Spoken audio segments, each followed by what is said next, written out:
Добро вечер, драги пријатели. Одавно немаме договорувано преку видеоанализа. Значи вечера повторно ќе договоруваме. Видов има интересен наслов. Мислам, наслов е интересен, но за мен не толку. Што секојаш велам дека Зеленски е човек на Путин. Аз велам дека Зеленски е главниот центрафор на Путин. А за жал до сега, Трамп по него забележа и доби многу голови. Прво со неговата средба во Вашингтон и понатаму што му кажува не за договорите уште не потпишано за минералите и не прифаќа примирие, бара Крим да се врати под украинска територија, а Крим знаеме никогаш не била под украинска територија. Него Хрушчов го подарува 56 година, го зима од Русија и го подарува на Украина. Како и доба што Ленин го направил, така да тоа се историски руски територии. Па вие ако земете историјата и Украина била и под шведско-литванска власт, полска-литванска, Украина на македонски значи крајна, значи дел само. Она никогаш не била во историјата како држава признаена. Дали била како княжество, не сум сигурен. Но самиот Киев, русите го сметат за татко на руските гради. Тоа значи дека Русија не започна од Москва, не започна од Киев. И главната цел е враќање на историските руски територии, историското говорно подрачје во Украина. Самиот Зеленски кој е евреј потекло, роден во Криви Рог, вели дека мајчиниот јазик му бил руски, нормално еврејски му е, но ко слушате како зборува украински, зборува со акцент, ко да не се налутат ромите или албанците, кои ќе се обидат да зборуваат македонски, акцентот се познава дека не се македонци, или па некои наши политичари, да не нагласувам која, се обидуваат на англиски да зборат. Се гледа дека е тоа вештачки, не е мајчино, не е природно. И многу пати кажа во моите видеоанализи, Зеленски благодари на руското говорно подрачје, станал председател на Украина. Он се прослави прво не во Украина, во Русија со неговите како актер. Значи некој нешто ако ти даде, мора да вратиш. И он е главниот центрафор, играч на Владимир Путин и потреба на Руската Федерација, бидејќи мора да предизвика за да може Русија да ги опрода своите акции во Украина. Фактот дека е тоа специјална војна операција бе повеќе нареко враќање на историските руски територии. Точно дека Зеленски може би со амина Москва ги забрани и рускиот јазик во Украина и многу работи. Рускиот беше второ званичен јазик во Украина. Тоа значи да остави простор за да делува Русија. Тоа американците не го гледа, они Русија уште вида одамна. Самиот Владимир Путин многу добро го имам проучено. Он беше некој 160 раководител на КГБ и беше криен во Германија и со декрет 99 кон 2000 него Борис Елцин го назначи за веде председател, а умеѓу време он беше прво заменик градоначелник на Санкт Петербург, па градоначелник, па премиер, значи прво да навлезе во водите. И умеѓу време формираше единствена Русија која доби. И значи заедно со Меркел, они гледа 2014 што се подготвува, Меркел им го поземи Кличков. За да се крене народ треба да има една звезда или позната личност, а Кличко го излажа дека ќе биде председател, му дава само градоначелничко место, па са браќата Кличков, кои никош не се бореа под украинско знаме, кој боксера ги освоја сите титули, се бореа под германско знаме. Знаејќи го тоа Меркел, која со Путин се знае уште од Дрезден, како рекој вели дека имали врска, не навлегувам во тоа. Беа подготвени 2014, Русија без испукан кучан си го враќао Крим и во Донбас почна пушкарење, така наречено. А Одеса се случија бисиска бојна. Русија се делеа сендвичи од како и беше името, не ми текно, ќе ми просете, неко се еврејско потекло. Па Сорос е исто евреј, значи сите шарени револуции, но Путин беше како добар обавештаец и најдобар викар КГБ, обавестен и подготвуваше своји луѓе. И Порошенко беше имен човек, например, Порошенко има фабрики за чоколади, неговите чоколади се продаваат во Русија одамна, кој беше писател, а наводно тоа беше пушкарење од Донбас. И додека Русија не беше подготвена, а со Зеленски го испорсира и доаѓа до оправдано, не неоправдано, бидејќи веќе се правеа, но се правеа под сами на Москва. Русите, кои не ги познава добро и нивната историја на војове, они се спремни на жртви, и кај нас викат фрли рипче да фати шкрапче. И по времени терористички акции што се случуваат,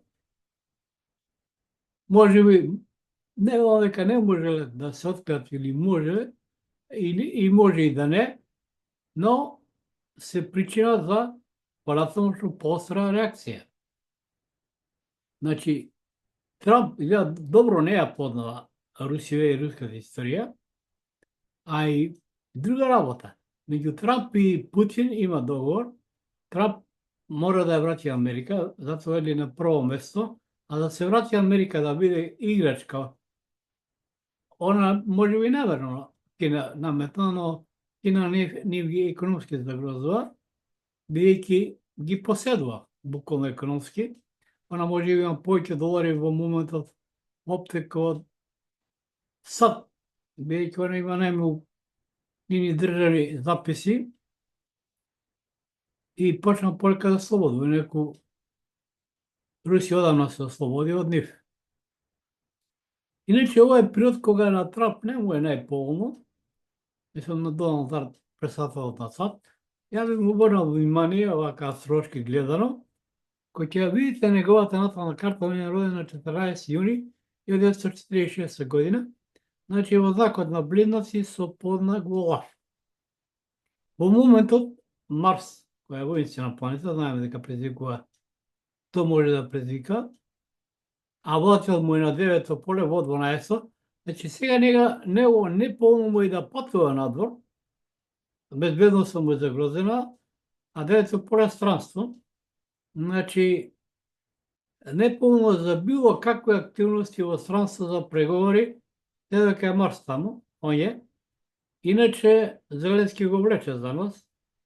Прави со минерали, со се прави тие ретки минерали се во Донбас, а полека Русија тргнуваат и на Одеса. Иначе, кој што ви кажав, кај Трамп не е поволен период, поради Марс во 12-та куќа, а владател на 9-та, а и Сонцето му во 9-то, значи полека можно е веќе во Америка се водат протести да се ослободуват од нив. Инаку, Трамп даде дозвола на Израел, повторно почнаа со војни акции, но тој Израел може да ги погребе, бидејќи мислам пред нова година беше, Русија заедно со Кина и Сиран има поморски вежби и палестинци се по еден вид заштита на иранците, хутите, инаку Америка или САД заостануваат и на тоа за Русија, кој војна сила зборам, бидејќи Русија има по најмногу нуклеарни глави, има хиперсонично оружје, а американци уште го немаат, а благодарение на Русија до хиперсонични ракети стаса и Кина, како и Иран. Значи, кој ќе погледнете периодот кај Трамп е доста лош, поради Марс во неговото 12-та куќа, тоа е завршна куќа, знаеме, значи треба да обрне внимание и да може чак и да предизвика и воен суди. Додека кај Владимир Путин, кој ќе погледате на тамата карта, инако е роден на 7 октомври 52, значи роден во знакот на Терезија со познак во Шкорпија, кај него е Марс во 9-то поле, значи својата сила сега искажува во странство, надвор од земјата, а Сонцето му е во 7. Поларноста му се зголемува. Кај него е секоја година, например, критичен мај месец, и ќе било која година во мај Сонцето му во 8 поле, тоа е поле на блокади и пречки, некаде после 10 мај до 10 јуни. Или поточно 20 јуни таму. Од средината на мај, да кажеме, до средината на јуни, било која година во блокади и пречки, но затоа и сега се акции се преземени. Во моментот се преземи и акции војни кон Одеса. Ја многу пати кажам дека војната во Украина нема да престане и дојде до мир додека не падне и Одеса, ќе Харков, Одеса и Николаев, додека Киевската област на крајот сама ќе се приклучи. Галиција можна да биде вратена на Полска, не случајно и Западот правеше пруги, лишини, како сакате кажете, токму до Лавов, а тоа е полски дел бил, кој за време на Втора светска војна Сталин го припел ко СССР. Инаку кога со опрашање царевите на Русија, последниот цар Николај Романов, мислам дали на него не сум сигурен, Младен од Романови, советниците го советувале никогаш да не ја припојува Галиција, бидејќи Галиција ќе растори Руската империја. Тоа го прави Сталин и ја прави најголемата грешка, а и прави од причина, за време на Втората светска војна, од Галиција, значи се формира дивизија која е пред Сталинград, но и многу била појаци. Исто Скендербек дивизија од Босна, од Албанија е пред Сталинград, од Босна, Ханџер дивизија беше, од Грција имаше, па чак имаше и Недичевци од Србија, иако викаат брачо руси, во составот на германската војска. И кога зборуваме за 9 мај, за да се сокрие поразот на Западот, 9 мај е прогласен Ден на Европа, тоа е инако ден на победата над фашизмот, кој се и нацизмот се јавува, а инаку Русиве по повелбата на Обединетите нации имаат право било каде да се појави нацизам да влезат со своји војски. А нацизмот токму се појави во Украина и не може да се каже без никаква причина, имаше причина, ама создадена од други сили и наметната, но овој одговара и на Русија, мора да се признае. Зошто одговара? Ова е враќање на историски територии, зајакна. Русија, не знам колку ме следите, затоа ако имате желба да ме следите, треба на YouTube да притиснете да купите subscribe, а може да ме следите и на TikTok и на Instagram, Кренички, со СХ, латинично, и први ќе добијате моите видеоанализи, нормално, ако интересират. Значи, Русија, многу пати кажав, она во Сирија, оние што ме следат, влезе со своја војска, но зошто влезе во Сирија? Точно дека она имаше единствено бази во Сирија, но влезе и да и пробаја со своите нови ракети, ново оружје. Прво таму почнува со калибар, значи гаѓа од Касписко море, кој 1500 км оддалечено од целта, и да испробат колку се прецизни. Сеќавам добро, тоа беше, значи, прецизност од 5 до 8 метра, а те гаѓаат од 1500 км. После дојде нивните хиперсонични оружја, ракети, наградба на ПВО системи, имат најдобри ПВО системи, 83 400, ќе употребува С-500, а со С-500 може да се гаѓаат и публичките сателити што се до земјата.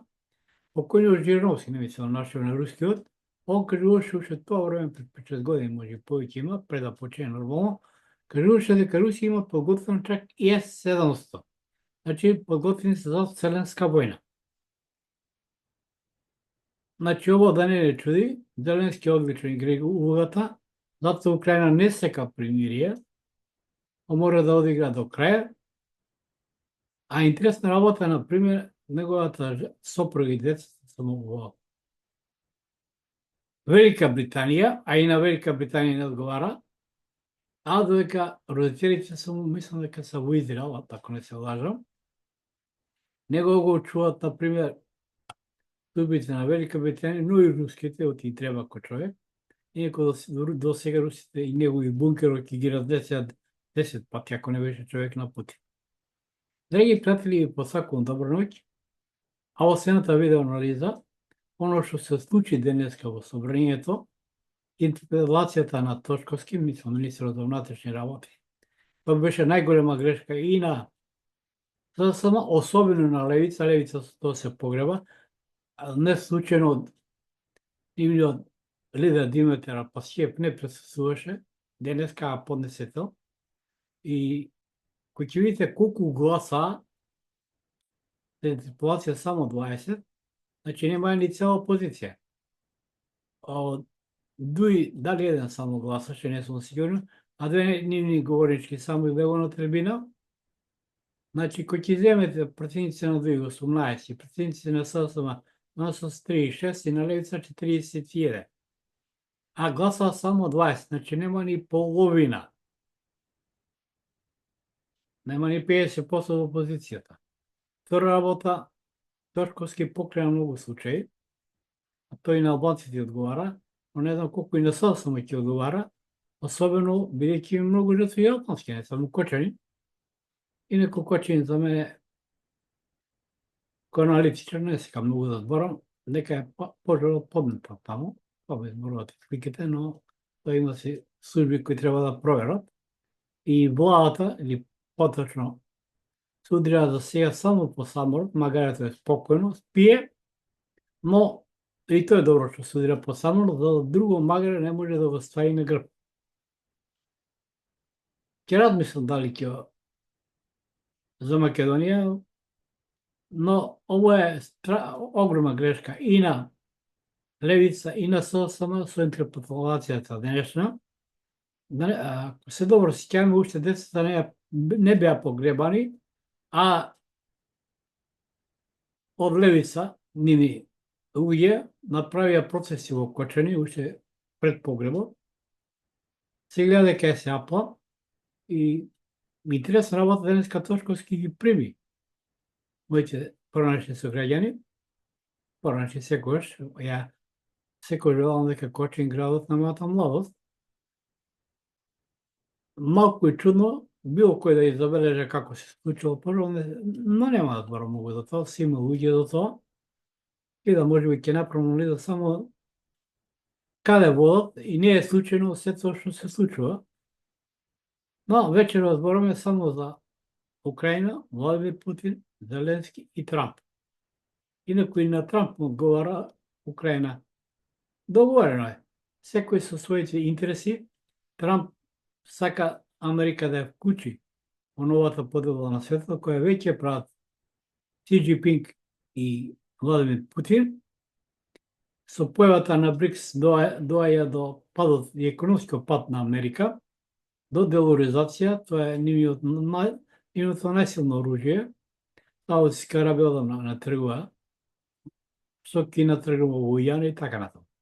Да не должиме многу, се гледаме во следната анализија. Драги пријатели, посакувам добра ноќ, да се затвора Македонија напред, Македонија пред се.